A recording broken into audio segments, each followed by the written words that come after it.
third worst. And so when we look at the issue of crime, look at the issue of housing, look at the issue of health care, look at the issues of criminal justice, right? Look at the issues surveying the community, particularly the black community, the brown community. We find that more often than not that they are suffering from conditions of less resources than other communities. So you have to ask the question, why? Why is that? Why is that these communities get less resources and more surveillance? Why is there a school-to-prison pipeline? Why do they have a school-to-prison pipeline in the first place? So these are kind of questions, these kind of issues that we have to raise, but we have to raise them collectively. As the African Proverb says that it takes a village to raise a child, right? But it takes a village to raise a family. It takes a village to become a community. And what we find here, particularly here in Rochester, the conditions that we're confronting here in Rochester, there are individuals, organizations, who are functioning in a capacity that is detrimental to our community. Detrimental to our community. You heard of the Consortium for Safe Communities as an example. These are individuals, people who are making policies that affect our community without having members of the community at the table when those policies being made. Imagine that. How long has this been going on? Right? Those are the conditions that create the situation that we have today. So here, we are bringing up several issues in regards to issues of poverty, particularly in regards to intersectionality, because all of these people on this panel, they work in that area, on one level or another. They're trying to address the issues of poverty in Rochester. But unfortunately, as a result of maybe COVID or other reasons, right, there's no real cooperation amongst these organizations and groups. The intersectionality of how they merge together is not being discussed. And as a result, we're not getting the kind of impact, we have the kind of impact we should have to change the socio-economic conditions confronting our communities. Can you just tell us who you are? Oh, excuse me. Thank you. I'm Janelle Luther King. I'm the Special Project Coordinator for Citizen Action, Rochester Chapter.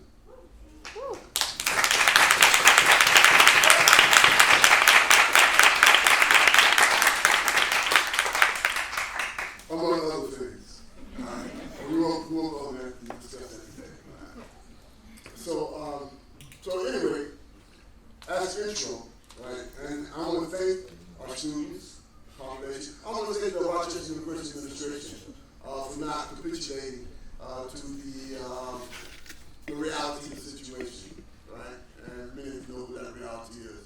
That there are certain forces that do not want us to come together. They do not want us to have the kind of discussion that we need to have amongst ourselves. And so therefore, like the consortium, right, they try to undermine our capacity to organize ourselves, to get organized, right? But in either case, there are certain bills, there are certain laws that are pending that will have the kind of impact, the kind of force that we need to have on our social order. For instance, we have the milk bill, right? And this bill will allow for children, infant mothers, and mothers of children to receive stipends for the first 18 months of the child's life, right? And helps mitigate against these mothers having to find resources to not only raise their children, but also to house themselves, to clothe themselves, to feed themselves. Raising a child is not, for those who are parents, raising a child is not inexpensive, right? And for us, particularly in our communities, where we have the highest level of infant mortality, right? The milk bill will have a way to reaching that issue, touching those issues. Okay. We have the minimum wage bill, right, which is another benefit bill for our workers, right? Particularly those who are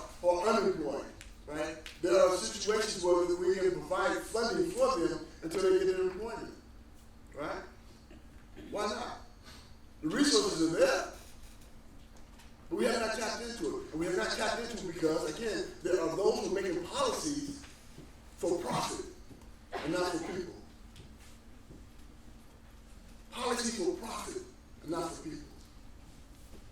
And that's what's important for us to understand. And this is why we brought these forces together here. Okay. There's another bill, 13.4. Right? 13.4 deals with the issue of penal slavery. Many of them didn't know or don't understand that slavery in this country was never abolished.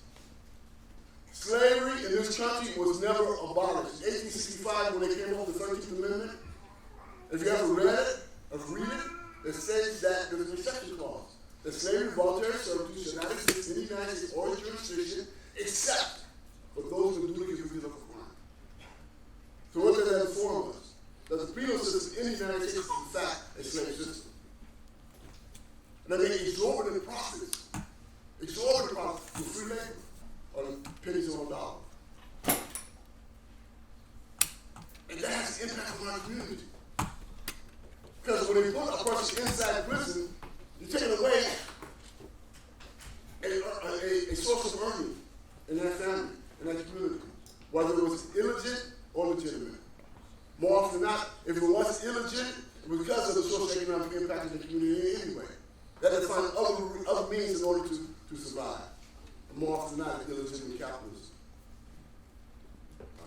So 1340 is another bill that, if it comes into existence, and we certainly will fight for it to come to existence, it will challenge the whole idea of penal system, the idea of incarceration, right? And not only that, but it impacts how it affects our community. Mass incarceration. Y'all heard of it. It's real. But who's the majority of people inside these institutions? Black and brown. Why is that? Are we saying that black and brown people are the ones committing these kinds of crimes? Huh? They leave them in the prison? All right? So it is with this understanding that we brought these beautiful people here together, right? So we discuss these issues and raise these concerns. So I'd like for our panel from right to left to introduce themselves, right, and their position, and then we'll go from there. Mary?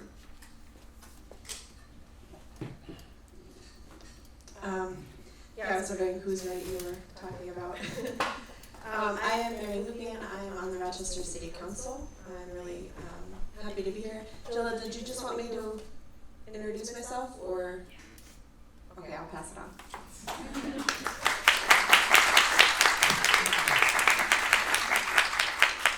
I am Eric Stevens. I'm the Legislative Director for Assemblywoman Sarah Clark, who is back in Albany as we try to pass the budget.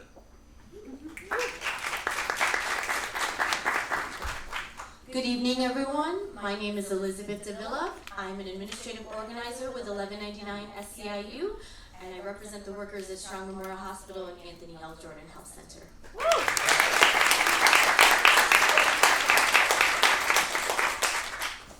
Hello everyone, my name is Roxana Siaka. I work for the Worker Justice Center of New York.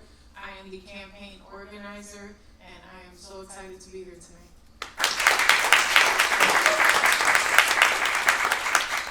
Hi everybody, good evening. My name is Mohini Sharma. I'm the organizing director at Metro Justice, which is a social movement nonprofit organization here in Rochester, New York.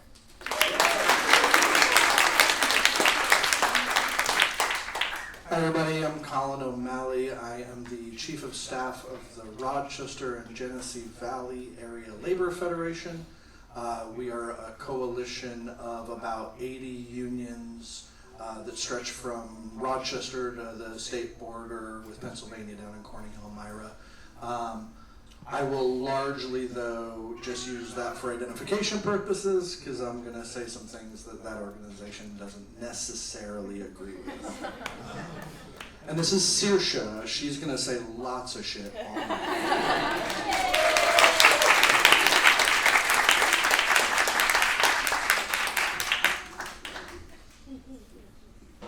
Thank you all for. Can you hear me? I think you thing work? It's on? Okay.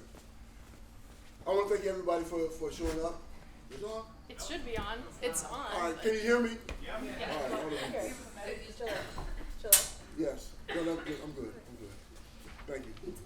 So, there are some questions that we want to ask our panel to get some open discussion, to bring out some understanding. And one of the reasons why we ask these questions is because we want to see where their heads are at, right, on these issues, and where we find commonality, where we find divisions, where we can find the means for which we can build towards unity. And so the first question that's being asked is the question of intersectionality of poverty, right? What does that mean? And Mary, can you share with us what does that mean for you? Sure. So when I think of intersectionality, I think of all of the forces that come together to combine to keep people down. We live in a capitalistic society, and it's not really meant for the average person to thrive. It's meant to extract wealth up to the top, 1/10 of 1%. And that means, and I've seen this myself working in the city school district, how housing impacts a child's reading. When they were locked out of their house and had to go to a homeless shelter for 2 weeks, they were just on the verge of learning how to read, and because the transportation system doesn't go to the homeless shelter, when they came back, they had lost all that growth. And as many people know, the data around reading, if you are not at grade level by 3rd grade, all of the statistics around mental health, incarceration rates, violence go off the charts. And there's lots of reasons for that. Humans are very complicated, and lots of forces are at work. And that also means the solutions are going to be very holistic and whole person centered.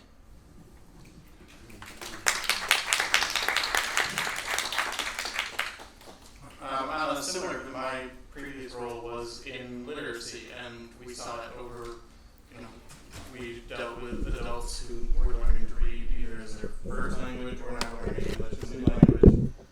And in many cases, they were the second or third generation of their family who did not have we were dealing with 6th grade level literacy. The generational issue and the legislation that we are working on is that if you don't start off right with the nutrition that you need as a child, or as a parent, the money to get that nutrition, to get the educational access, to get all the extra things that I enjoyed as a kid, you're not starting off at the same level as your peers, and that has long-term effects for yourself and for your own children 20 years later, and theirs 40 years later.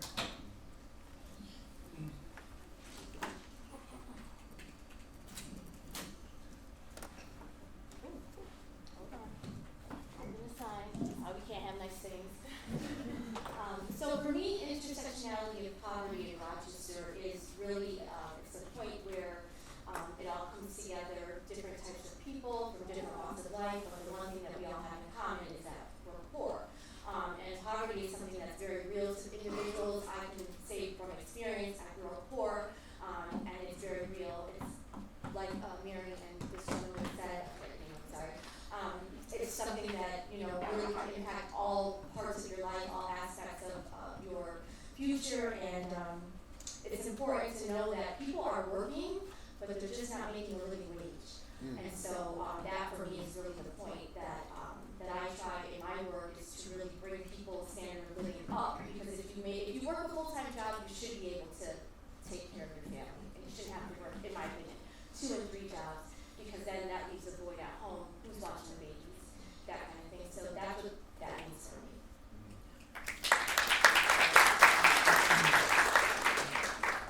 Just to uplift that, it definitely rings true with what worker justice sets out to pursue justice for those denied human rights, with a focus on low-wage workers.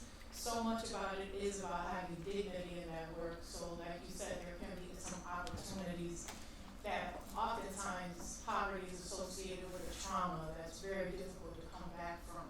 So it's not just just about making enough money, but when we talk about living wage, I think we need to define what that means.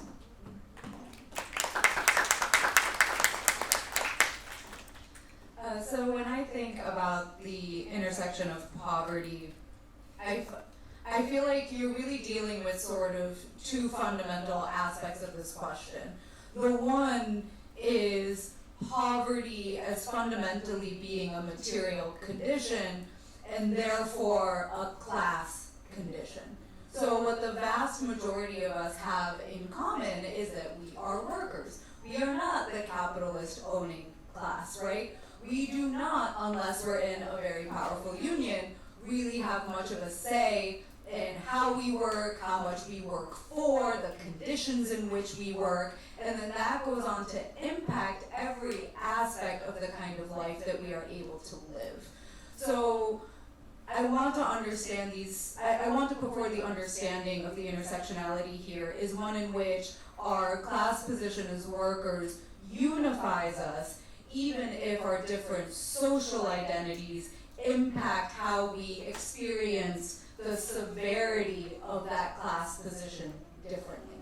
So your social identities of race, of gender, of sexuality, etc., will all impact the severity of how you experience poverty or income insecurity otherwise, but we are unified as workers.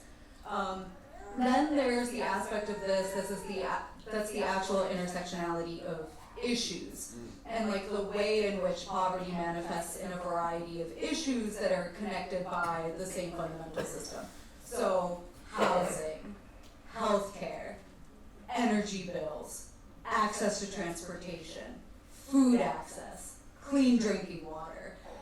And those are the issues through which we often see poverty manifest, and they're driven by the same, essentially, the same force of capitalism and profiteering, right? Like, why are these resources inaccessible? Why do we struggle to have them? It is because they are controlled by a small number of people that get to control them for their own profit.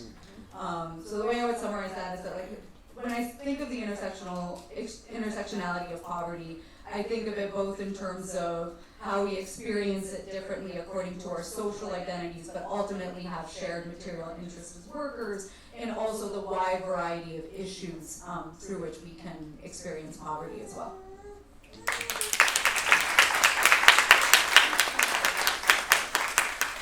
The baby shuffle is going to be fun tonight.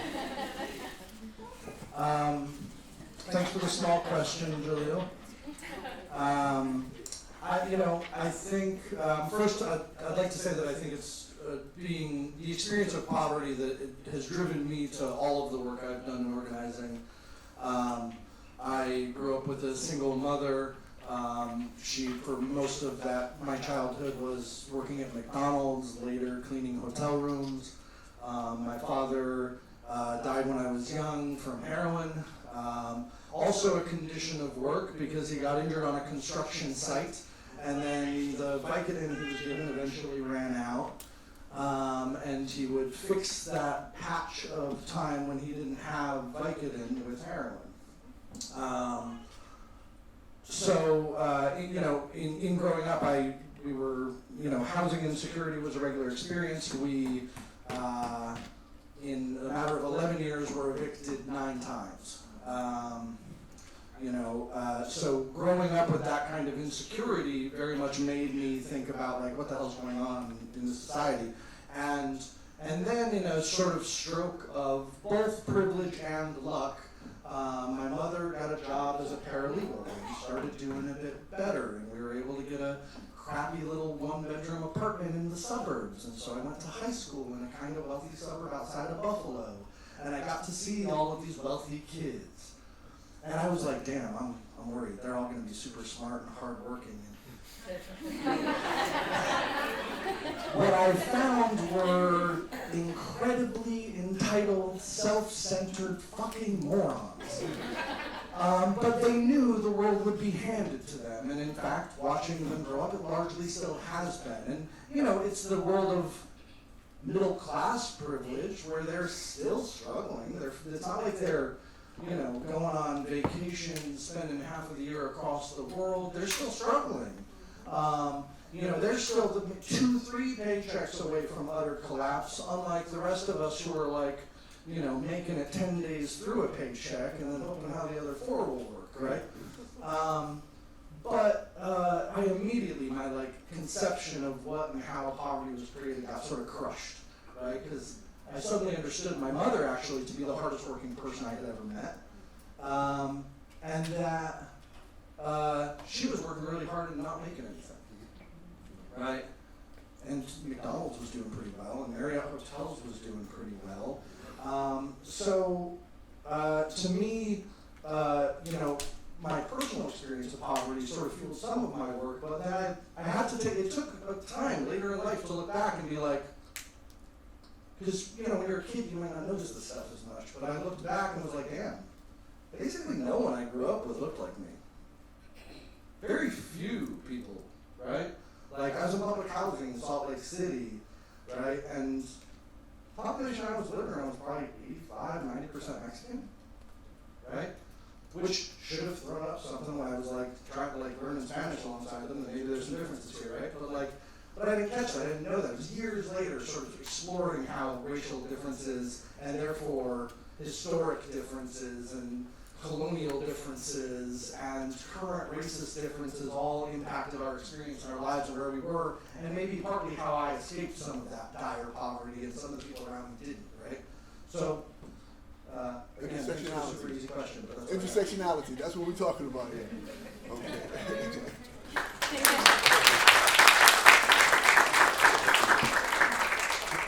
Let me go to the second question. Second question is, how best should we galvanize greater unity and uniformity in building a movement to end poverty in Rochester? Now, as we have made mention already, there are certain bills that's already in process that we have to build towards persuading our legislators to pass into law in order to treat these issues of poverty. But even in that regard, right, how do we do that? What is the process that we need to go through in order to ensure that our elected officials actually function in the capacity to which we desire for them to do so? And that means power. We have to build power. Power to influence our community and power to influence our elected officials, right? And so in that instance, I answer the question, right? And anyone can answer. How best should we galvanize greater unity and uniformity in building a movement to end poverty in Rochester? Building a movement. How do we do so? Anybody has an answer to that? Or anybody has a comment on that? Mary. I think that there's a couple of things that came to mind. One is training in movement building. This is kind of a science that that we can learn and build that knowledge in our community, but also relationship building. When we're trying to work together and we don't know each other and we don't know where each other's hearts are at and what our motivations are, there seems a lot of distrust, and I see that a lot in different movements. And conflict resolution skills, because at the end of the day, we're all people trying to work towards the same goal, and to build that understanding and relationship, I think, will go a long way.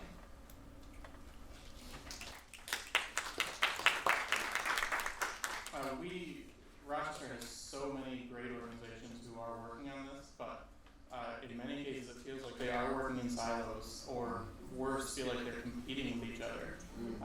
And either organizationally or these personal conflicts that can't get resolved between people, we're really limiting how much we can accomplish.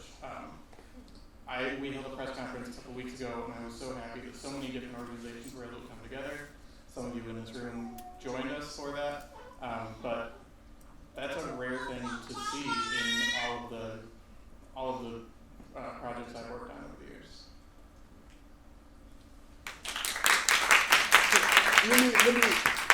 Let me make a comment on what he just raised. He says there's too much competition within the movement. We live in a social order that's based upon two ideals, right? Capitalist ideals is this: individualism and competition. Individualism, rugged individualism, competition. This is what we're indoctrinated to believe. That's how we're supposed to survive and how we're supposed to live in this social order. Individualism and competition. What is the opposite of that? Opposite of individual, cooperation and unity. Right? And unfortunately, within the progressive movement, we bring some of that, but we've been indoctrinated into that movement, the individualism and the competition. All right? So we have to, this is the reason why we're having this discussion, to develop the means where we have more cooperation and build greater unity. All right? Anybody else on that comment? Yes, I would. So to galvanize the greater the best way to galvanize greater unity and uniformity, in my opinion, as a union organizer, is to educate, agitate, and organize. We need to build awareness. We need to, step out of our comfort zones and reach out and say, hey, can I help you? What can I do? It's just, building that bridge. And that's why I think forums like this are really good. So as someone said, people aren't operating with silos, but we're connecting, because it just doesn't make sense to have one group over here doing something and then two other groups over here doing the same thing. Let's just bring it all together and build a movement here. So. Build a movement. Colin? Am I jumping the line, or are we? Okay. Yeah, this is definitely going to be not speaking from the Labor Council perspective. I think we need to really fundamentally think about the institutions and the organizations that we build and why we build them. I think that the left, particularly in this country, has a habit of knee-jerk building a new organization around every single issue that appears, which means that we have to rebuild institutions every time a new issue comes around, and that prevents us from building meaningful long-term power. Thank you. And I think in thinking about what those institutions are, it's helpful to think back to some fairly old concepts that maybe we need to divide and divert the way we work, where I think a lot of activists, a lot of people with movement energy should probably belong to two, at least, organizations. One, an ideological organization that helps build world vision on a large scale, that helps build the understanding of the importance of completely transforming society and what that looks like and what those strategies are and what those tactics are. And then a base organization, a material organization, whether that's a tenants union, a labor union, a student organization, that these fundamental base organizations where you work with people who are completely different from you ideologically, demographically, socially, but who have objective experiences in common. They work in the same industry, they live and rent under the same landlord or in the same building. They go to the same school, and that those elements, those base organizations should be where we start building mass power. And I think, and I'll say this in a way that might offend some folks in the room, I think what we do often in the left in this country, and I think it's the fault of foundations that fund our work, right? What we do is we find this weird middle ground of advocacy organization, where we don't really build a base organization of tens of thousands of poor people. We get 2 or 3 paid staffers to advocate on an issue for them. And then we wonder why politicians don't listen to us, right? When what we should be able to do is mobilize 10,000 poor people at a given time, shut down the whole damn city, and tell them to give us what we need.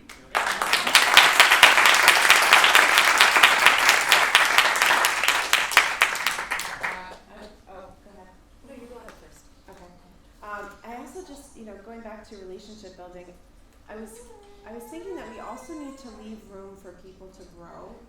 I think on the left we are so quick to cancel people and write them off, but human beings are constantly learning, and when there's white people in race and men in misogyny, people are going to fuck up. And we need to leave room for them to grow, because we need them in the movement. We need everybody that we can. And it strikes me that it's not all that dissimilar from the rhetoric that I hear around quote-unquote criminals, right? They're evil, they're bad, they messed up, they are the worst thing that they ever did. And we know that that's not true, and I think we need to bring that same mentality to people that maybe do some things that are problematic, and that whole idea of calling in instead of calling out, and make sure that we're helping them grow so that we can keep them in our movement, building with us.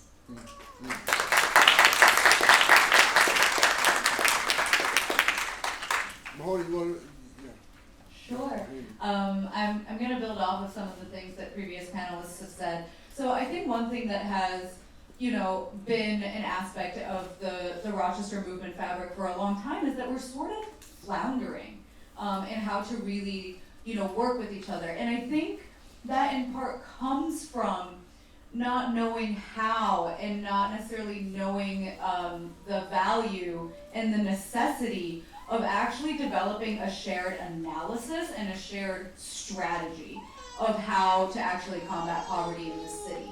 And I think something like that really starts with understanding what are the primary sectors that are drivers of poverty in which we can start waging real struggles and real fights that bring material power back into our hands, where we can build those base organizations to wage real fights that bring power back into our hands. So just to walk us through this as a little bit of a thought experiment, let's say those sectors, I feel like you always have to have labor there, right? Low wages, always a primary driver of poverty. Let's say labor, let's say healthcare, let's say housing, and let's say energy, because that's an issue close to my heart. Y'all know why. Thank you. So you take that, and I think you start looking at those sectors and start identifying what are the kind of organizations we need to build to have the kind of victories we need to build power. So in labor, what are the biggest key industries in this city that are exploiting workers and not paying them enough? Healthcare. Healthcare, absolutely. Healthcare is a major one. So what does it look like to more meaningfully unionize and develop a militant unionism within healthcare work? There's an Amazon warehouse. Amazon is a huge economic player, right? So what does it look like to build an organized, powerful, militant Amazon workers union? Then you look at, let's say, the energy sector, right? Where Metro Justice has been waging a fight and will continue to wage a fight to take public and community control of our energy utility. Because as long as a for-profit corporation, in this case RG&E and their foreign parent companies, control the grid, they have all of the power. They own the actual material resource. So how do we bring that back in our control so we can start operating the utility in a way that is affordable, that actually ensures us a clean and healthy future through driving a green energy transition, etc. Housing, how do you build a really powerful tenant union movement, right? That can exert real power to keep rents affordable, that can reclaim housing away from profiteering landlords, right? So I think it's that kind of map and that kind of overall strategy and analysis that is missing right now that we need to bring us together, to unify us so that all of us in our organizational spaces and our movement spaces know what our role is and the part in this bigger picture that we are playing, which then makes it easier for us to show up for each other in different sectors of this fight too. Like, we know what we're anchoring, you know what you're anchoring, and we know how we're working together, And I think that also can go a really long way, and I think mitigating a lot of the infighting, right, that can happen within movement spaces. I think Mary alluded to this earlier, none of us are perfect. All of these horrific, shitty systems around us, they shape us. None of us can escape that, right? But I think waging struggles together and having to put each other's self-interest on the line together builds those sort of relationships that are necessary, brings a focus and perspective on what's at stake in the ultimate fight at hand that helps you move past those conflicts, right? We ultimately know we have a shared self-interest. We ultimately know we need to fight together to achieve this massive victory against corporations and entities that have way more resources than us, right? So I think that can serve as the focal point and the driver for us to move through interpersonal conflict together and stay unified as well.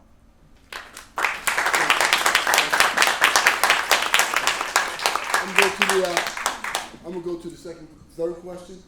We have to be a little more cogent because we only have 2 hours, and this is a massive thing that we need to discuss and bring together. And so I'm asking our panelists to be a little bit more cogent in your explanation, your comments is important. Because I know I could be long-winded. I got a lot to say. And you're going to have an opportunity to say it. Third question is, will you support Rochester City Council to propose a resolution to increase minimum wage, establishing the minimum wage above Governor Hochul's standard, and make this a living wage comparable to inflammatory or inflationary budgeting. I'll do that one. Thank you. I would not only support it, but introduce a piece of legislation doing this, as long as I'm allowed, and if we're not allowed to do it at the local level without asking our friends at the state for the permission, I would lobby my wonderful state officials. Yeah, if there is a will to do this locally, and if it is required that we authorize it as we do for other things, I will draft that legislation.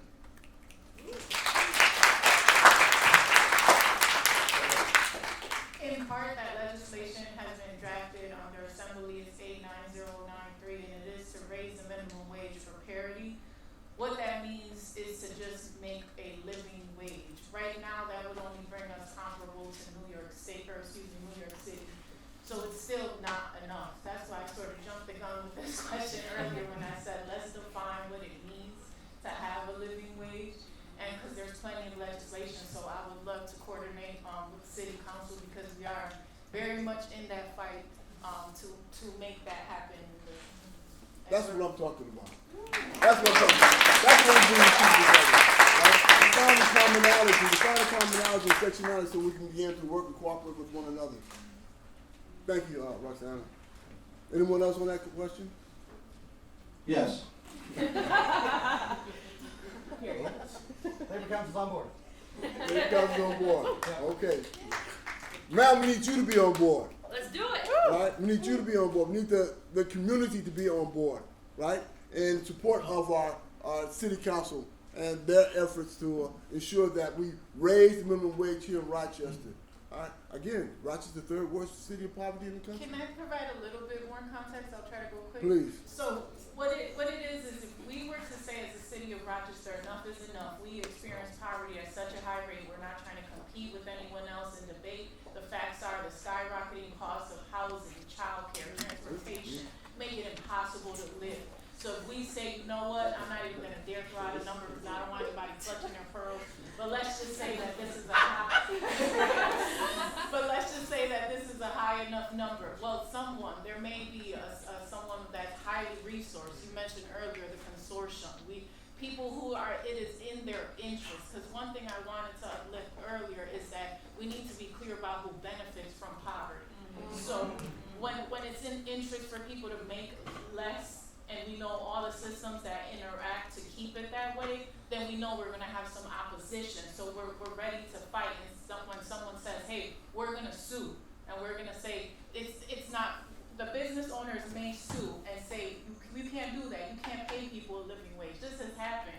We're sitting with people who in history know how to do this. Like, let's let people who have lead, and let's collaborate and be innovative to make this happen. Because long story of it is that this is built on a flimsy precedent from 1967. Please look it up. And please join me in the strategy session when we fight to figure out how we can be ready to counteract that lawsuit and say, no, Rochester deserves a living wage. We want to actually set the tone for the rest of the state to say we deserve to live well.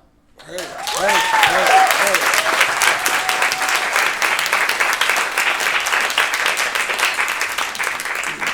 I also just wanted to say I would introduce the legislation, but I would not do that alone. My colleagues, Stanley Martin and Kim Smith, would absolutely be on that with me.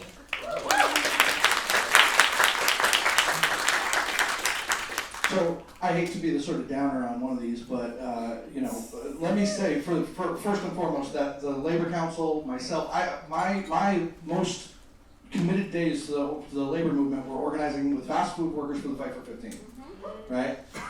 In both Rochester and Buffalo, and I think we also need to just put a caveat on this question that more money in the pockets of poor people is a good thing. But for the same reason that I'm kind of skeptical of universal basic income, I'm also kind of skeptical about raising wages without doing the critical step of building worker power in the economy. Because as we've seen in the last few years, the wealthy in this community, the wealthy in this country have no shortage of mechanisms to take whatever money we give you back. right? Whether that's raising energy prices, whether that's raising rent, whether that's raising healthcare prices. So when people talk very excitedly about things like universal basic income, I think that's a nice Band-Aid for the moment, but what we really need is a guarantee to healthcare for all people. What we really need is a guarantee to housing for all people. What we really need is a guarantee to quality education for all people. And that whether there's a monetary value to that, or that's just shit you get, that's what we need.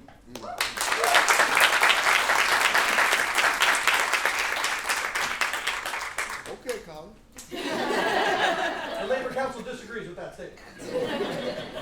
That's your disclaimer? Portions of it. Portions of it disagree with that. Got you. All right, what can we, what can your organization do to help get bills like the milk, Iona, and minimum wage bills passed into law? So this is for each organization to step up or claim or disclaim or whatever your position is on these particular bills specifically. Anyone? I mean, I think we tackled this with what we talked about prior. I appreciate what Colin reframed, and if you don't mind us shifting towards that, because that's a real idea. Like, more than $3 billion in wages and benefits are stolen just from New Yorkers each year.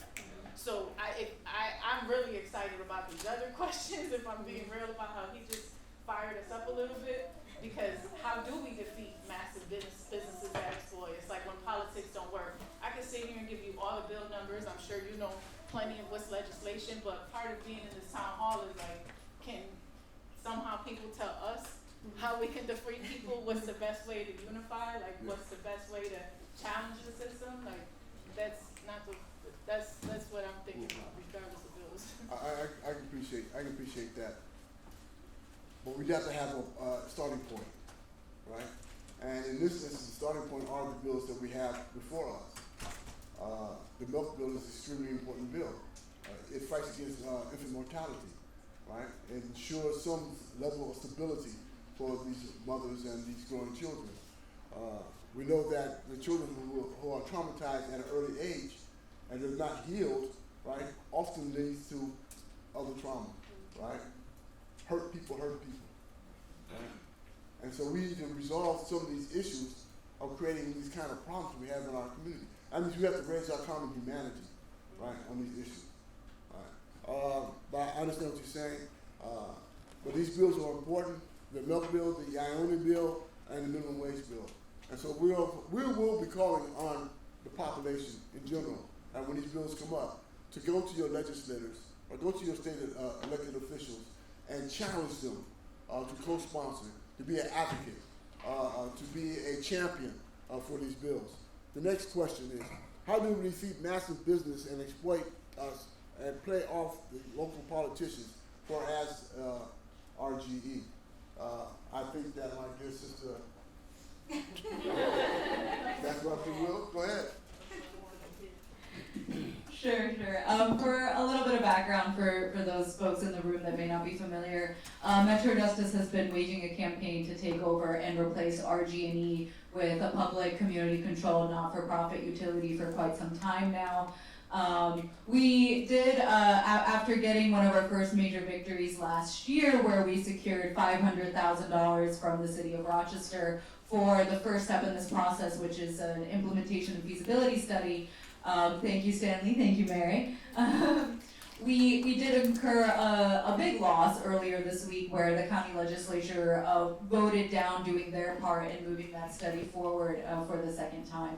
And that is in large part because of the really powerful political connections of RG&E, right? Their parent company, Avangrid, is a massive corporation in the Northeast U.S. Their parent company, Iberdrola, is the second largest energy company in the world.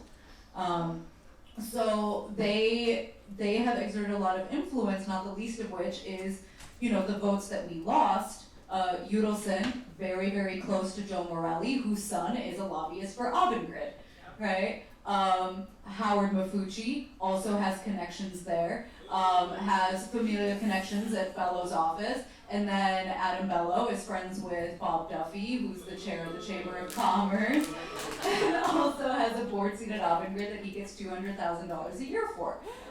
Former mayor of Rochester, Tom Richards, held decades of executive positions at RG&E. Like, they are so politically entrenched, right? And that's what they do. They use their material power to exert political power.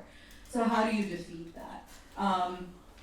We have to build and figure out our ways to exert some of that material power back, right? Now, when it comes to everyday community mass movements, I think there's a lot to say about that power coming from disruption, right? Like, how can we disrupt everyday processes and daily life in a way that makes these companies hurt? Can we think about things like bill strikes? Can we get solidarity with labor that can go on solidarity strikes, right? For this issue. There are a lot of fights that have moved forward because a bunch of labor unions went on strike. One of the biggest fronts of support for the Palestinian cause right now are dock workers going on strike, refusing to let arms shipments leave their docks, right?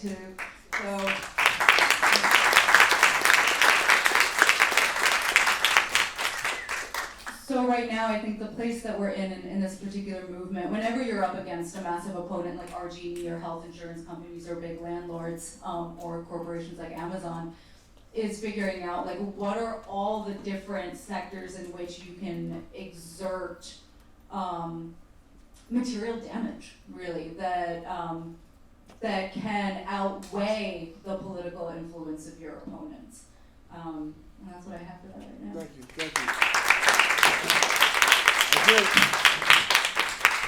Again, we're pressing for time. We have another panel of organizers and representatives that we'd like to get on board. We'd like to go down to, let's see, I think we answered on number 6. Let's go down to number 7. What strategy do you propose community members use to divest from corporate greed and build self-sustaining communities? Anybody have any suggestions on that? Mary.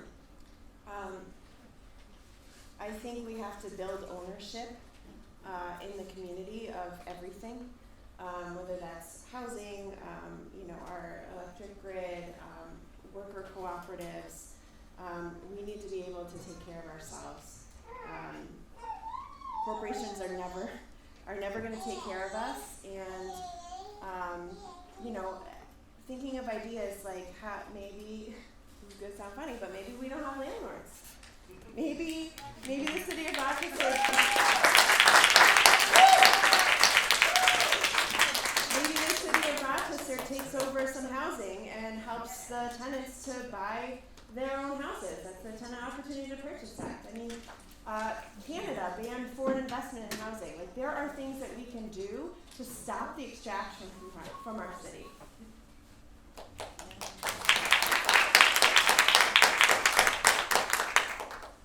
Anyone else have any comments on this topic? This question? Strategy. That's what we're talking about. What is our strategy? Go ahead. Yeah, I think, we shouldn't pull these things magically out of a hat, right? Like, there are people and places that are doing things. We should take example and learn from folks that are doing the work in a variety of places. 2 examples that have fueled me lately, well, one not lately, one much more recent. The worker cooperative movement of Argentina. They, in about 2001, in the face of an economic collapse, workers across industries, rather than be laid off, just were like, fine, we didn't need a boss in the first place, and continued to run their workplaces as cooperatives. That movement led to really significant changes for other workplaces, right? So one of those factors in particular was a ceramics plant that was right next to 2 other ceramics plants that were not taken over by their workers. So what happened? Those bosses had to start really caving in all the time on all sorts of demands, because their workers would look at them and be like, well, I mean, you could negotiate with us, or we could take the place over like the guys down the road. And so it fueled this sort of energy, right? I think on a community side, and particularly the notion of maybe a more prescient sort of example in the United States, I think there's been some difficulties, some problems, some foundation money coming in and not doing quite what it should, some political interest coming in and not quite doing what it should, but I think there's still a lot to learn from Cooperation Jackson, and the movement of everyday folks in Jackson to assert a sort of model of direct democracy in their community, and a model of sort of building, not cooperatives just as like interesting little niche small businesses, but as like survival mechanisms and things to help people in the community, rather than these, what I think are often called cooperatives, but are kind of like entrepreneurial small business ventures.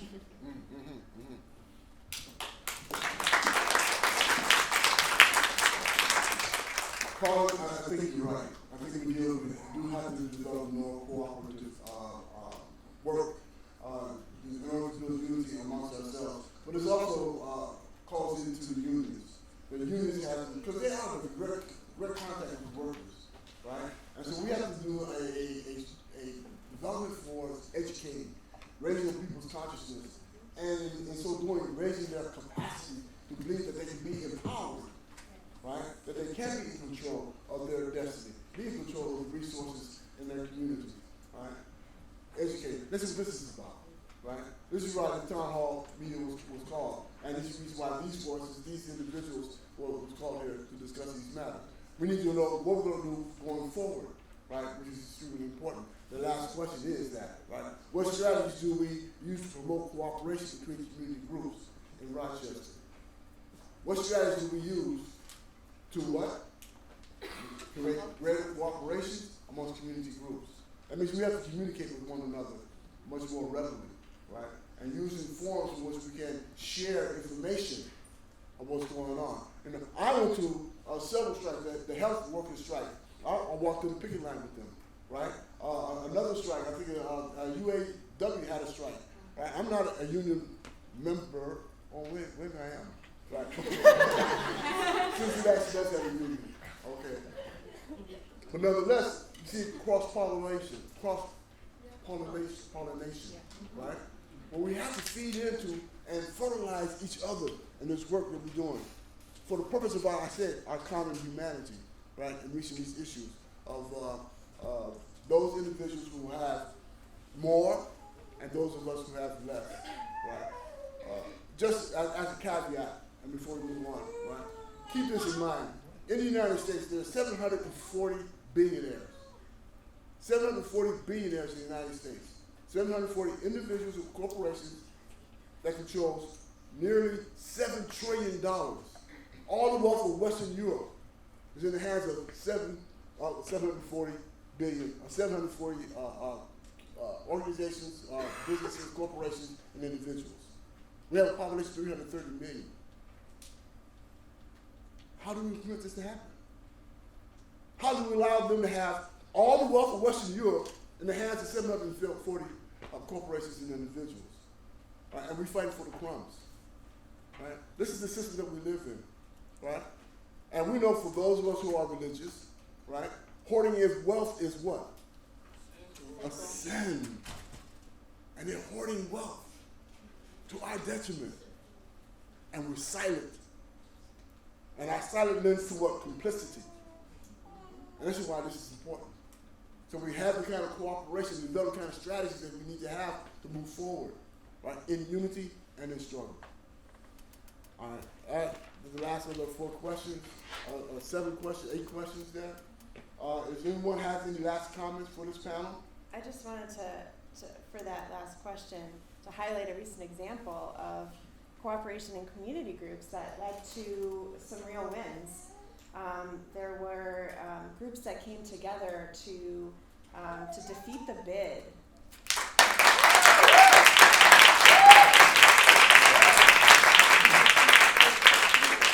We did that. We're going to have the vacancy survey that we need to be able to opt into rent control, hopefully in our next session, but the president of council has agreed. That's what we can do together. There's 4 of them, and I always forget. Help me, Kelly. Ceasefire. See, thank you so much. We got not 1, but 2 ceasefire resolutions. So these groups came together and had 4 asks, and within a few weeks we got 3 of them, and that is the power of collective action.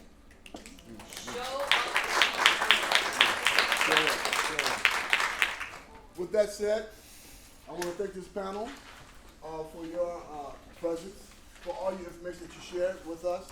I think it's important for us to know that this cannot just leave here and just go away, right?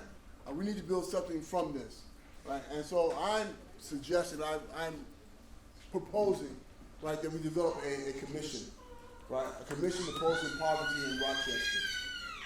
And so for these individuals here, we're representing certain aspects of our community, right? I'm going to be asking them for us to continue to communicate and to share and figure out ways how we can build a commission.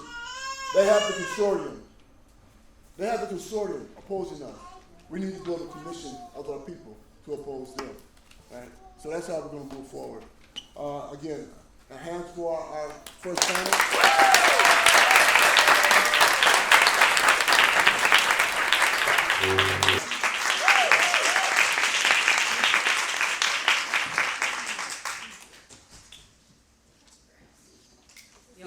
I'm still shy and so nervous. This is such a big crowd. Thank you all for being here. My name is Stanley Martin. I'm a part of Rochester City Council, but the more interesting thing about me is I'm the founder, I don't have money, of Free the People Rochester.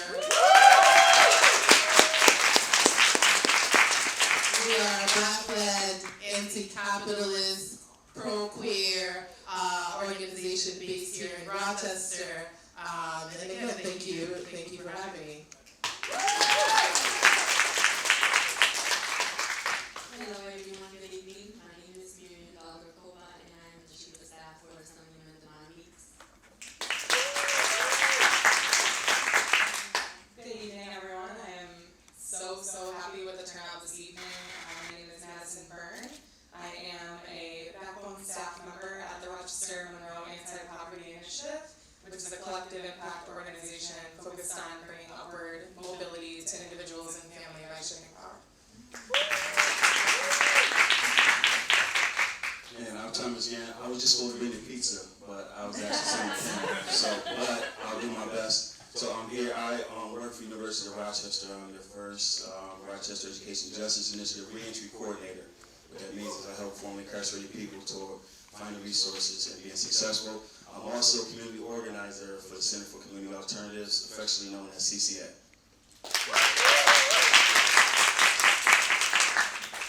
Hello everyone, my name is Michael Marshall. I am the regional coordinator of the Rochester Poor People's Campaign.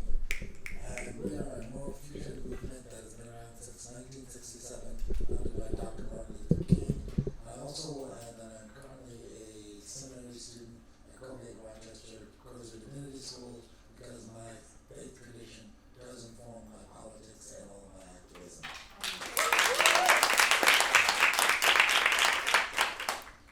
Hi, my name is Elizabeth McGriff and I'm from the Citywide Tenant Union in Rochester. And we help tenants advocate for themselves in situations such as the court system, just dealing with their landlord, and we also organize tenants to fight for their rights.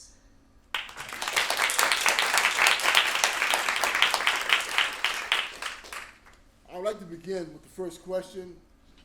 I think it's important that we begin with the first question. It's not on here as part of the panel, for the second panel, but I think I want to begin with the first question that I had in the first panel. And that is, what does intersectionality of poverty mean to you? Is that it? I told you I'm shy, y'all. I want to be with them. I think Mohini had such a great explanation grounded in a class analysis. I think recognizing that poverty is a material social condition in existence by design is so important in how we understand how to fight against it. Brother Jaleel also mentioned, 740 billionaires own a significant portion of the resources and wealth. And for me, recognizing the intersectionalities, recognizing that we are all here working class people. Our labor is used for profit. Despite how we look, despite some of our educational backgrounds, we have so much more in common than the only class. So our intersections are grounded in our class, they're grounded in our identity, and once we recognize that it's about the profiting from our labor, I think we can have the tools to fight against it. It's definitely by design, and through class struggle, we can intentionally and powerfully challenge poverty.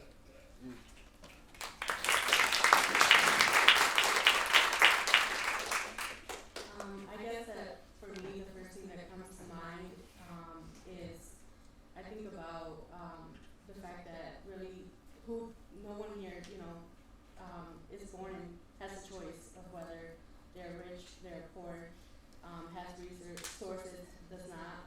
So it's just about being aware of poverty in any circumstance that a person is in, just taking a step back and before jumping to conclusions, before any biases, before jumping to any conclusion, just asking yourselves what led this person, what circumstances have they been through that led them, in this case, to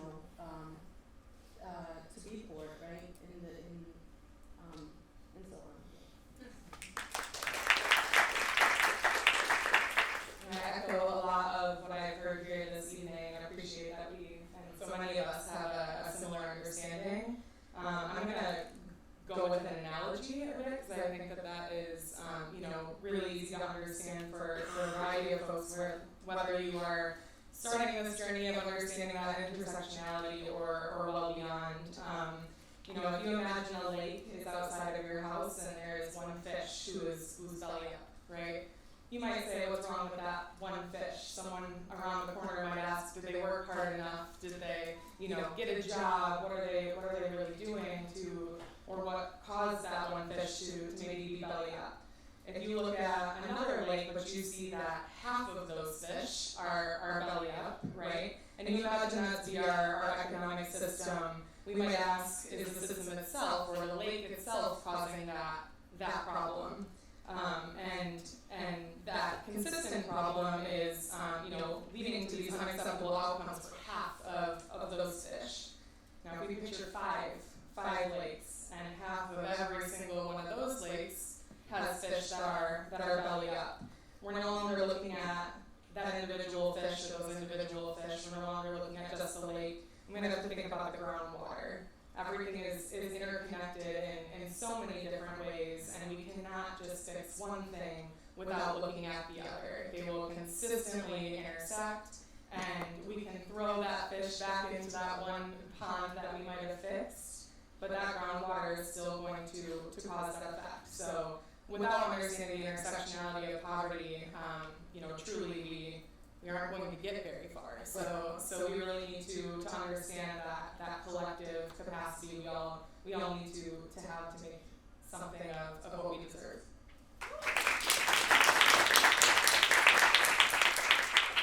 That was good. I was trying to picture that because I'm a visualizing type person too. So I'm still in the lake right now. But I'll say that to me, brother, the intersectionality of poverty just simply means where is the cross where everything meets up, and all those lines or paths that led to this problem that we have of poverty is filled with and lined with a lot of problems, a lot of unjust, unjust, discriminatory, hurtful and harmful things to humans. And unfortunately, we have to, as I would echo what Maddie said, fix each and every one of them, because just fixing one is not going to solve the problem of poverty. So.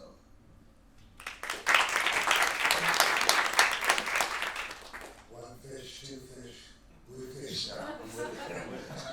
So I'm going to go back to Kimberly Crenshaw. I believe she was the one actually coined the term intersectionality, and it's a form of analysis that's used in studying policies, and studying constructs, and studying situations from a clinical, analytical perspective. And in the Poor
kind of like a way to keep people down.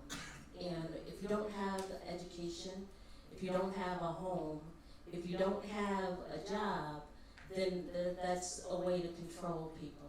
So when we talk about, and I did, you talked about analyzing the situation. If you look throughout history, Jalil said it in the beginning, slavery has not ended. It's still here. And how it shows itself is in those pieces of work. Through the system of taking the male out of the home, through the jail system. When you talk about generational harm that has been happening for years, and it's generational, and it still shows itself. So those are the things when I think about the intersectionality of what's happening in our system. And then I also think how we change that.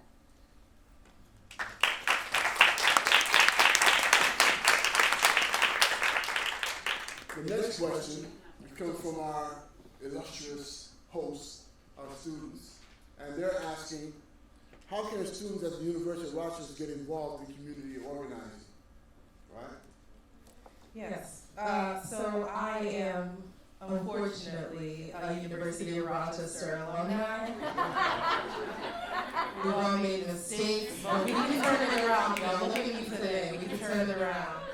So, going to U of R, I had an extremely underdeveloped analysis of the world around me, and I think the structure in which education is delivered, unless you're lucky and you get a professor like Josh Dubler or a few others, you tend to have a very status quo sort of education that it teaches you how to do certain things, but not necessarily to think outside of yourself and your role within society and how the actions you do engage in affect people around you. So when I was in school, I met Emily Good, some of you know her, and I was very interested in stepping outside of campus and learning about the people around me. What did it mean to have University of Rochester police officers patrolling the surrounding neighborhoods? Why were black students treated differently than their white counterparts by the administration, by public safety? So those were all questions that consumed me. But the greatest decision I made was to step outside campus, go with Emily Good to a prison letter writing party. I think Brother Jalil might have been one of the people we wrote to at that time, and I learned about the Flying Squirrel. I learned about so many different community organizations that existed outside of campus. So I think the most important thing to do is just leave campus. Go to a community meeting, go volunteer at one of the many community gardens, go to one of the many great bookstores we have, like a Kimball or the Flower City Noir Collective bookstore. There are just so many things that begin by leaving campus, having curiosity, and also supporting one of the many great radical organizations in the city. I think people are always looking for volunteers. People are always looking to learn about new people and bring them into movement work. The left does get a lot of critique, but I also think the left harbors a lot of care, safety. A lot of us do live our principles of abolition and not recreating systems of policing. So just come out, join a community organization, and just leave campus for a little bit.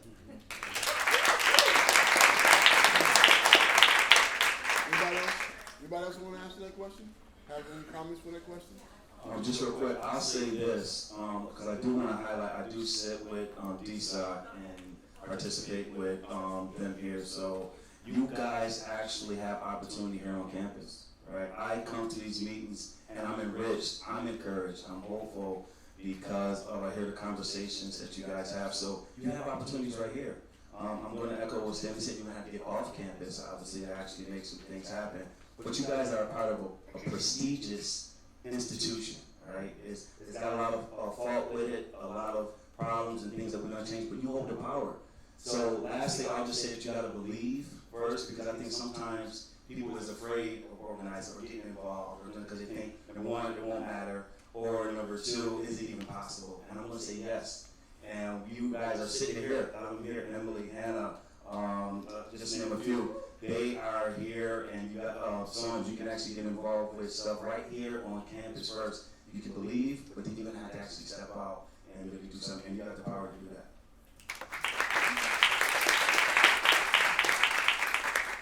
As I said earlier, I'm Liz from the Citywide Tenant Union in Rochester, so if you want to come join us, we'll be happy to have you.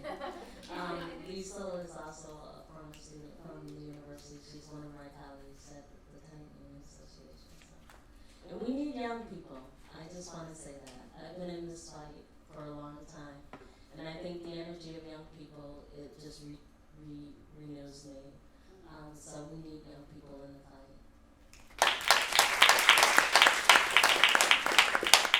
So I would like to add that one of the philosophies that we have at the Poor People's Campaign is to change the narration.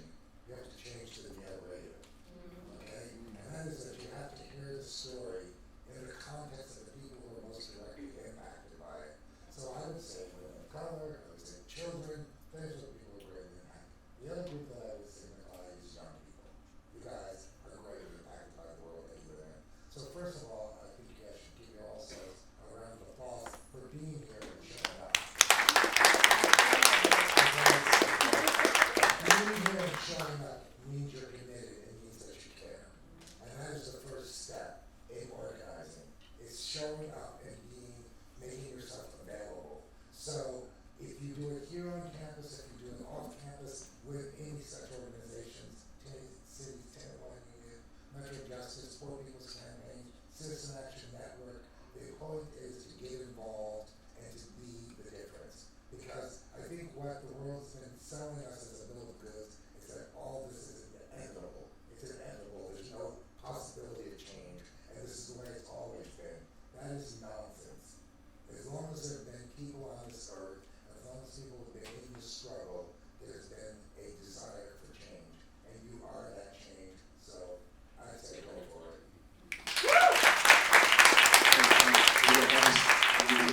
Just a shameless plug, if you're really serious and interested in community organizing, I'm providing a bus and free lunch, right, good lunch, on May 13th. We're going to Albany. I can show you guys around and show you some things that we're doing. So May 13th, if you're free, I'll show you.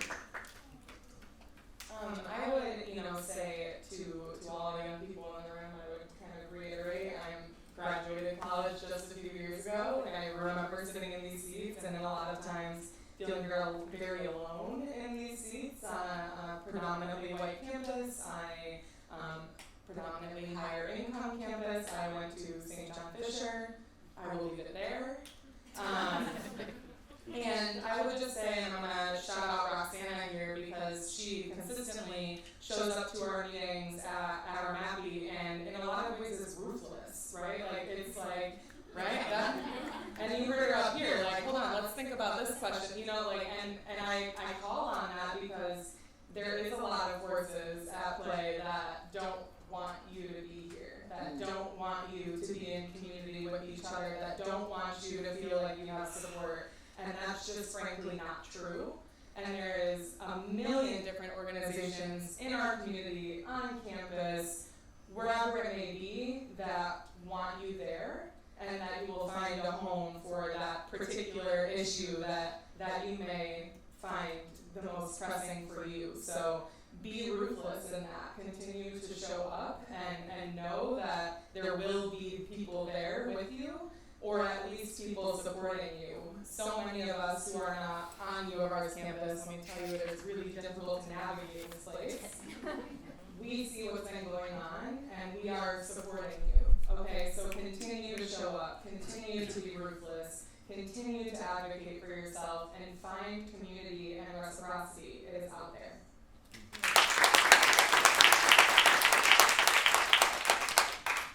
I would just like to add that another way is to also pay attention to the legislative process. Pay attention to legislation currently that is, is currently going through the process, right? And find out what you're passionate about. from the perspective of the chief of staff for New York State Assemblyman, and there are two people here I know that are always emailing me. They are trying to coordinate, trying to organize, and these are the people we were elected to pay attention to them, right? And I do just want to mention, because there were certain things that the assembly member did want me to emphasize, is that right now we have the most diverse legislature in the history of New York State. And I often get emails, from constituents asking how can I get involved and passionate about this issue. And, I direct them. I say, you can reach out to Center Community Alternatives. You can reach out to Citywide Tenant Union. And, it is because of these grassroots organizations that we were able to pass the Clean Slate Act, for example. As well as the New York State Community Commission on Reparations Remedies. And other legislation is the No Slavery in New York Act, the Solutions Not Suspensions bill. So these are all, it is very important to be aware of the legislative process. I can say myself, I was born in Cuba. I came here when I was 5, first generation. Currently getting my master's, and I think, I'm doing well for myself, and I think I thought I knew a lot, and then I started working in government, and I realized how much I don't know, or how much I didn't know, how much I'm still having to learn, and how much there still is to learn. So I think just keeping an open mind, and just having that spirit of wanting to learn, wanting to help others, it's just very important. So. If I may, as a moderator, just add to that question. And I'm just giving some background for myself, and I did not talk about. I was one of the original members of the Black Panther Party back in the 60s and the 70s, right? I was one of the Black Liberation Army, and I did 50 years in prison. 50 years, right? I went to prison at the age of 19 to get out when I was 68. Okay, that's right. And one thing that's important to understand about the Black Panther Party, it was a youth movement. It was a youth movement. All right, there was no one in the Black Panther Party, the inception of the Black Panther Party was over the age of 30. But 30 years and younger, right? These were teens and kids in their 20s. But they were dedicated. They believed in what they were doing, right? They put their liberty and their life on the line, challenged the system of discrimination and white supremacy. That's what they did, right? And many of them, when they got out of prison, like me, got right back in the movement again.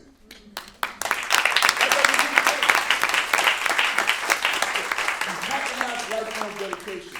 And the key to that lifelong dedication is commitment. You've got to have a commitment, right? But that commitment begins within yourselves, right? You have to believe in yourself that this world can be a better place. You have to imagine what the world can look like in the future by your contribution to change, right? So that's important. Let's continue.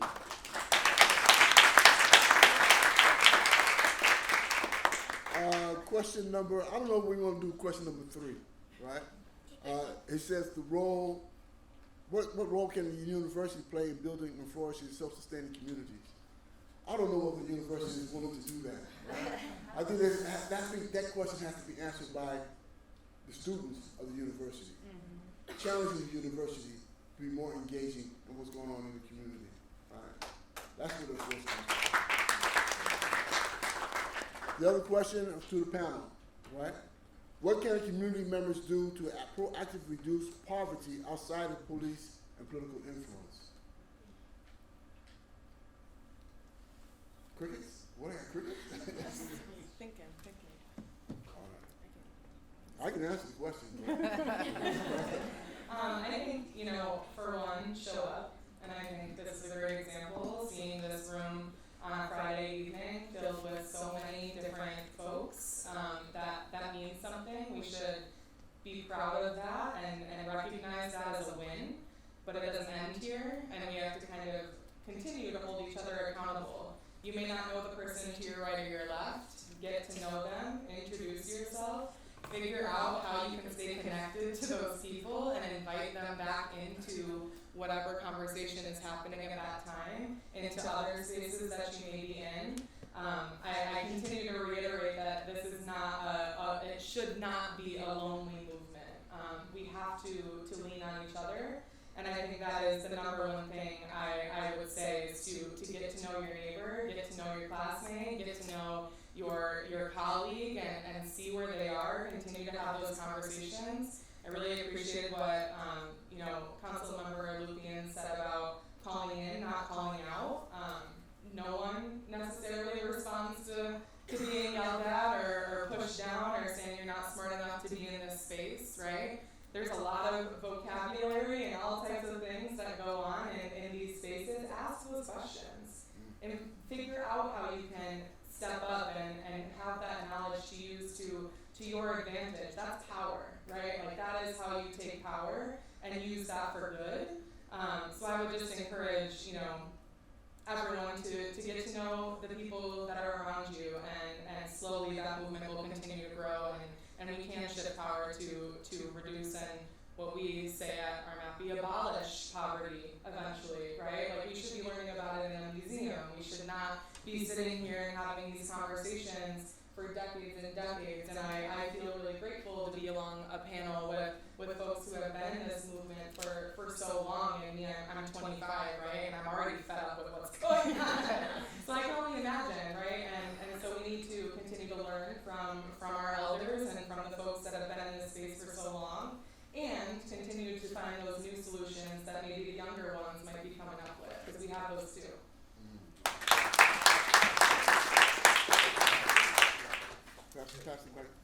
Oh, excuse me. You want it? Yeah.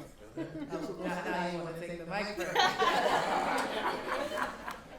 I'll be short. I think it's important to start to build institutions outside of the state, and Brother Jaleel calls them decolonization programs, where we are feeding ourselves, where we have our own housing owned by the people who live in them. They take care of the properties, they pass them down, they are not controlled by the state, and rent is stable or the mortgage is stable or it's bought, and you pull your money together to pay for repairs. Social housing, I think that's an important piece of alleviating poverty and the burden of landlords, and again, commodifying housing. A lot of things we have access to are so deeply connected to the state that sometimes it's so impossible to imagine what it would look like to withdraw from that system and start to build outside of it.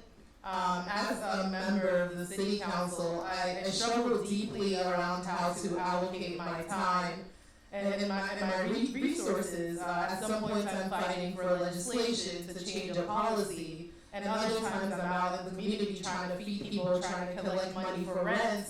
And unfortunately right now it does feel like we have to do both. However, without building these long-term institutions, policies will get rolled back, the system will always revert back to its original state of harm and violence.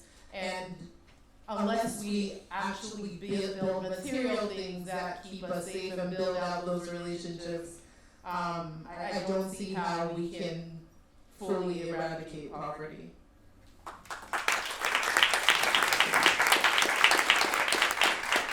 Michael, you have the mic in front of you, Mike.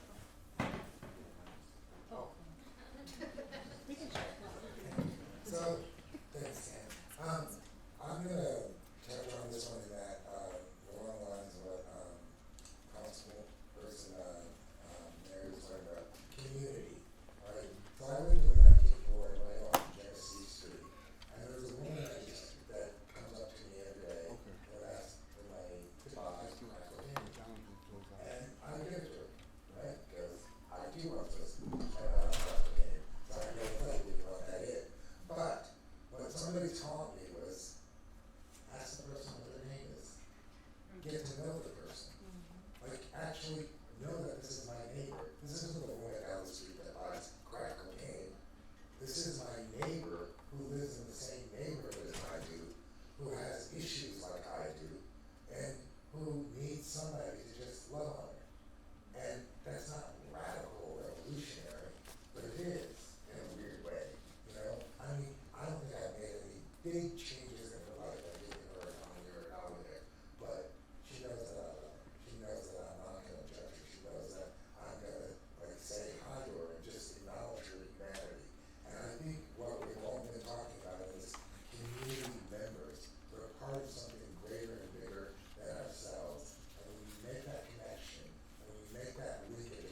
not make us safe. We gotta change how we do it.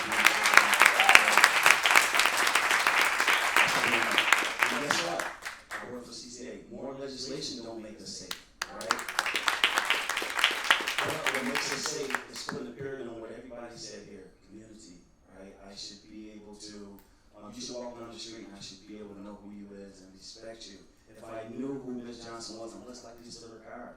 I'm less likely to participate in this conduct. I'm less likely to use harmful, hurtful words to my neighbors if I got a chance and you to know that community. And then lastly, I'll say poverty isn't just about not having money or opportunities. It's also a certain mind state, so we got to change the limitations we put in our minds. We have to start reimagining things. I think Mary Smiley Pence earlier said she threw some idea out there, but it was an imaginative point of view. That's how we got to see solving some of our problems.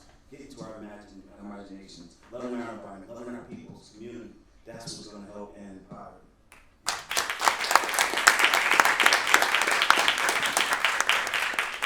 I have one more question, and then we're going to close it. We was going to have a breakout room, but again, 2 hours is not enough for this question, this issue. So we're going to have one more question, and then from there, I'll try to sum things up, and so we can move forward. All right. Which question do you want? I guess more important for you guys. What questions do you guys want to answer? 7. Yeah, 7. Number 7. What strategies do you use to promote cooperation between community groups in Rochester? Good question. What strategies do we use to create more cooperation amongst the various groups here in Rochester? So, I'm going to propose an idea where, are you sure? Because the Hatch Act is something to maybe talk about slightly, but I'll answer number 7 about the strategies to promote. Just have a little piece of all of it. I think it's important in the spaces that we show up in to recognize that we are very, very affected by our being raised in a capitalist society. So what that shows up like in groups and organizing spaces is sexism. It's a disregard for the leadership of directly impacted people. And that truly damages movements. People step outside of the state to come into spaces to organize in which they feel safe. And when that happens, it is so deeply hurtful and damaging. So I think to promote cooperation, we have to come into the space knowing that there are so many things we need to unlearn as people committed to the struggle, and we must constantly reflect on our work, on our actions, and be open to critique of our elders and other people we may harm unintentionally.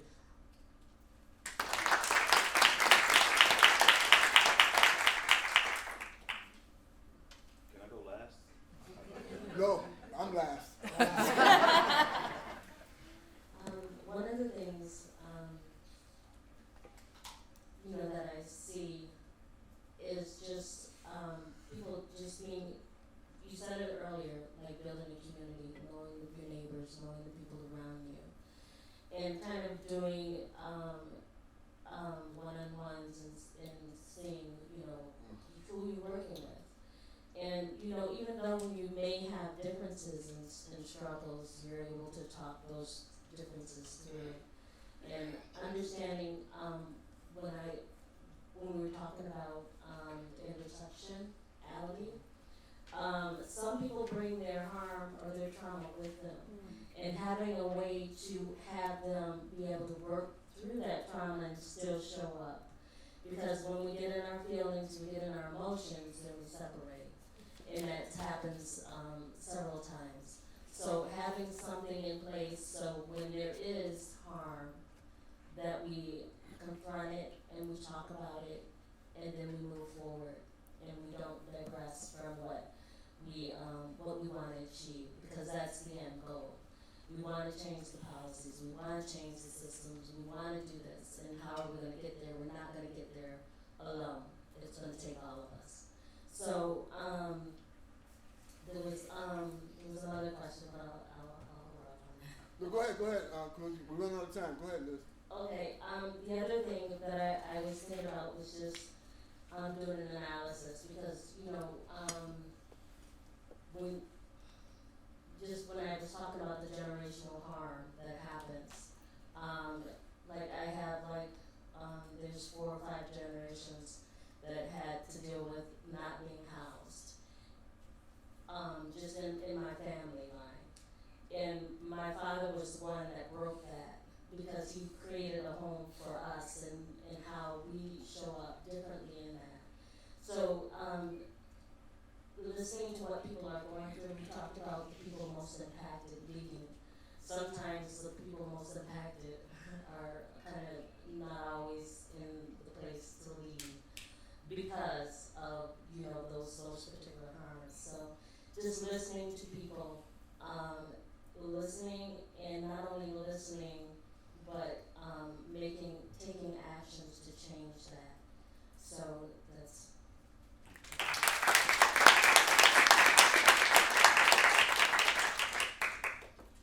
Liz, thank you.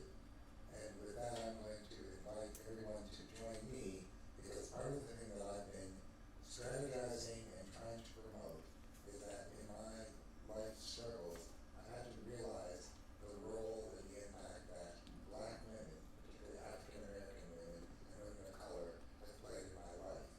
I feel that we as a society, before we can go anywhere and do anything, we need to go back and we need to thank them.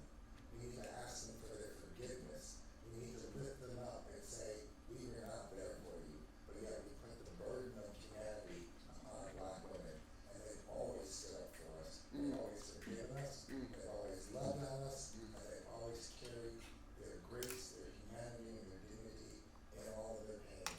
And so I personally am making it part of my life's work to go back and say, you know what, I could not have done it without you.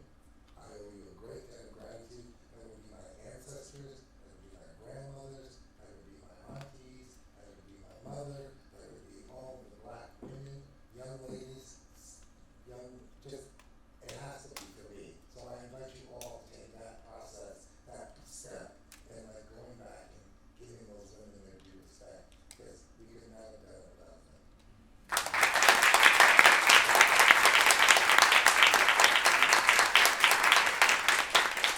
Thank you, brother, for saying that too. So I'm gonna take 20 seconds. I'm gonna yield the rest of my time. If you don't mind, Mr. Moderator, yield my time to the floor. I always want to say that. I watched Senate several times. But I'll say this with all seriousness. I do want to take my time instead of answering that question. Everybody else did a great job, and I do want to honor this space and this time. I'm also formerly incarcerated. I did 25 years of incarceration. Went to prison at 21. Got out actually about a little over a year ago at the age of 46. And I actually dream about being able to do this stuff. So I'm very fortunate and honored to be in this space with you guys. I also want us to know that we're in a good place. It may not feel good, it may not feel comfortable, it may feel tough, but today we're in a good place. I look at this room right here, and y'all don't even know what behind the scenes, this almost didn't happen. Like we went after obstacle after obstacle after obstacle. So I want to honor Jalil, a dear brother of mine. And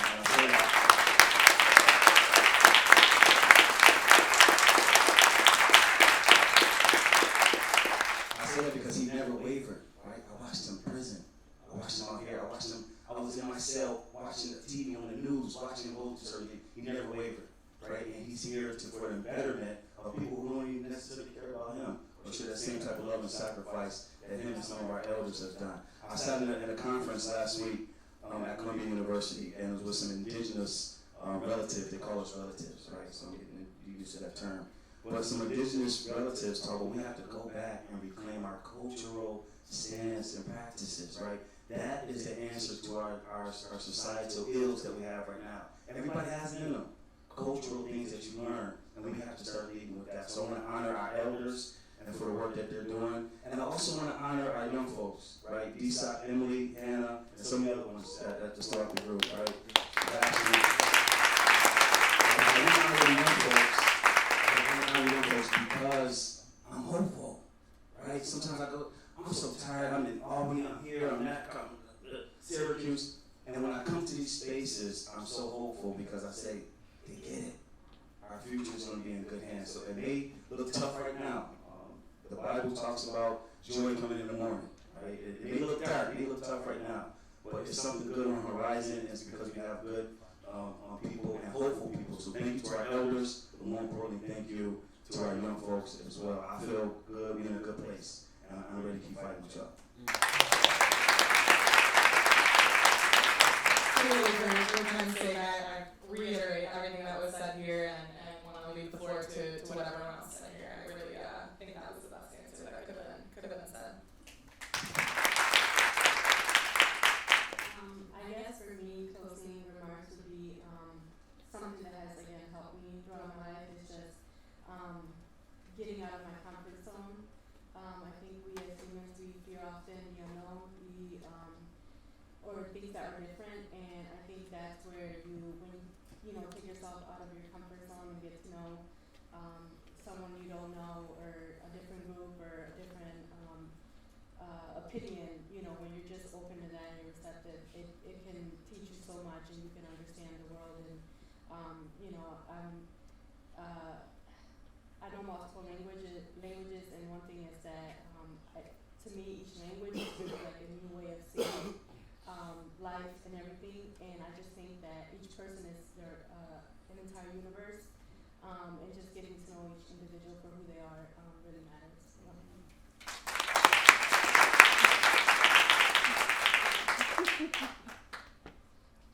That's it? That's it. In closing, I gotta make one very personal pitch. Right? I belong to Citizen Action. I work with Citizen Action, and we're gonna try to move forward and build a commission opposing poverty in Rochester, right?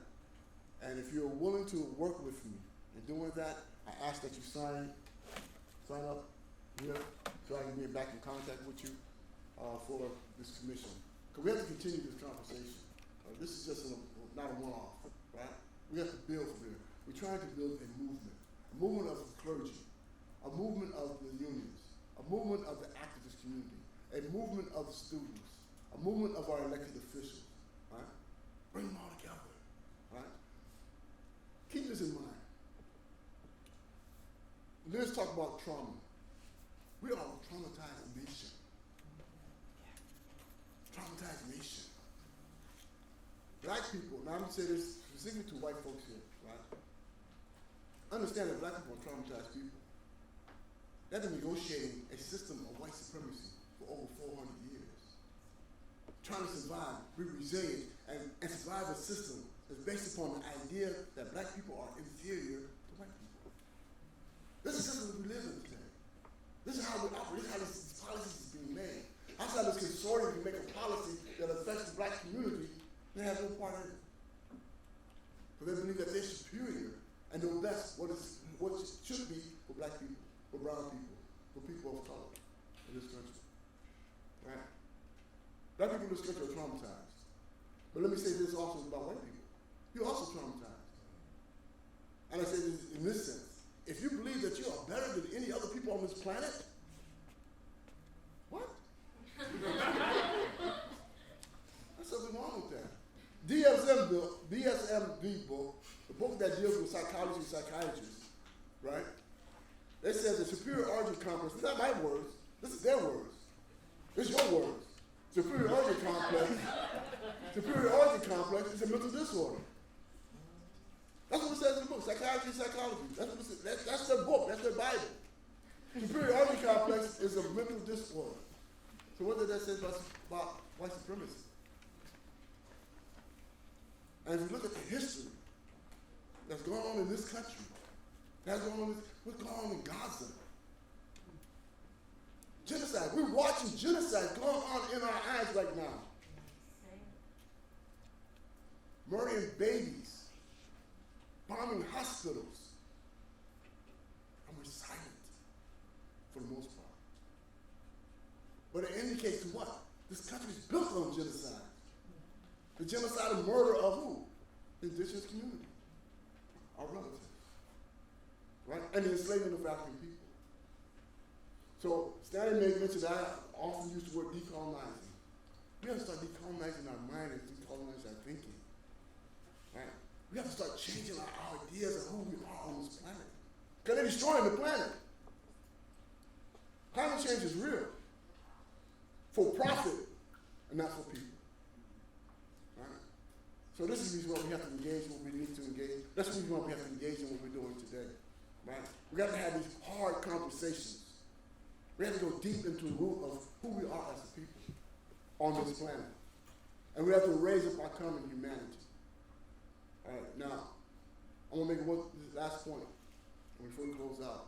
I know we're over time. On October 25th, 2021, there was an international tribunal in New York City, right? And you can look it up, right? The International Tribunal of 2021 in New York City. And international jurors came to the United States and they found the United States guilty of genocide against black, brown, and indigenous people.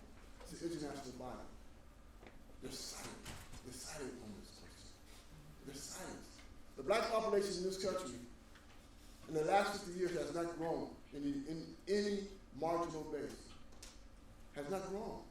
Population has not grown. Mass incarceration has hurt us. Right? Just recently, you had a kid, 2 days ago, was murdered by police, shot at 90 times. That's terror. State-sponsored terror. Right? And so there's an effort being made to create something, an alternative system of government called the People's Senate. Kathleen was just passing out the flyer about that. Right? We have to start thinking about imagining a new system. We talk about the cops. The question here was asked about outside police and political influence. Do we realize that they are building cop cities across this country? Cop cities across this country. And what are they doing? They're training law enforcement to engage in urban warfare. Huh? Urban warfare against who? Against who? If they can realize or they understand and strategizing that they need at some point in time to engage in urban warfare, how come they don't see the need for it to change the conditions that will not have that happen? They won't do that. Because you know what that means? That means reallocating funds, redistribution of wealth in this country. And you think they're going to do that? That 740 billionaires going to reallocate their trillions of dollars to ensure that there's no urban unrest in this country that will necessarily make for urban warfare? What they're training people for? We're in dire straits in this country. We don't even see it. We don't see it because we're all caught up in our own individual issues. Right? And so what I'm talking about today is intersectionality. Intersectionality as human beings. Right? How do we care and comfort for one another in a system that has denied us that care and comfort? I think I'll close with that.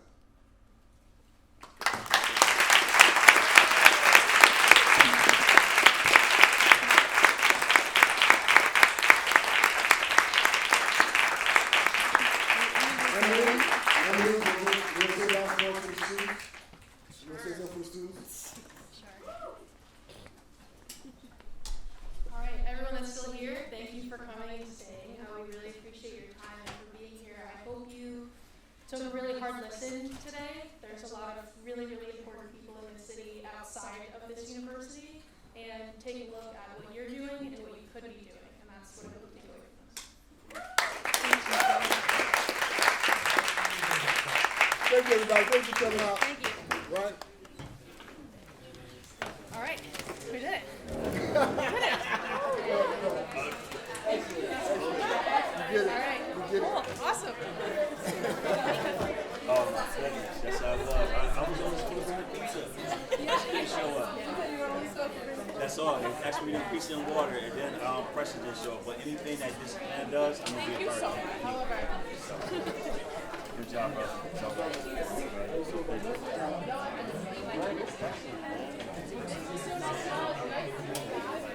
I know you know. Really good.